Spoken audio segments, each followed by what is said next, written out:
So to me, equity literacy is being understanding of the plight and lack of opportunity that occurs directly because of a person's classification, whether that be under certain races, genders, sexual orientations, things of that nature. Uh, but it's really more than just an understanding. As someone who is equity literate, cannot sit around and just watch it happen to those marginalized people. Uh, as Gorski explains,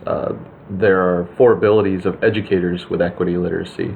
that directly correlate to what I just said, and that is to recognize, to respond, redress, and also to create and sustain. Uh, and basically, what he's saying is that when you see the biases and inequities occurring to these marginalized people, and specifically to students, uh, they have to take action to remove them and cause change to prevent them from happening again. Uh, in terms of how equity literacy goes in serves a role or purpose in my life, and as an educator, uh, I think that it actually serves a very large role, both in general and as a future educator, because first off,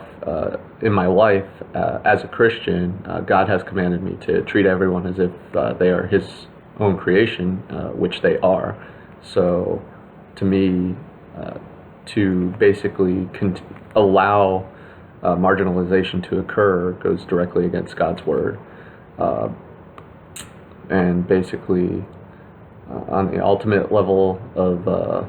living my life in His image, it's my duty to constantly stand up for those who are in lesser circumstances than I. As an educator, religion aside, it is my responsibility to give every one of my students every possible chance to succeed, and that requires me to have the ability to adapt to help those students. Banks and Banks states that a major goal of multicultural education is to change our teaching approaches so that these students from diverse backgrounds will all have an equal opportunity to learn. So in my opinion, it's impossible to be a positive educator and not be equity literate. An example for me would be, as a future math teacher, I have to know that not every student learns at the same pace and using the same modes of education, and I need to be able to recognize this and see the patterns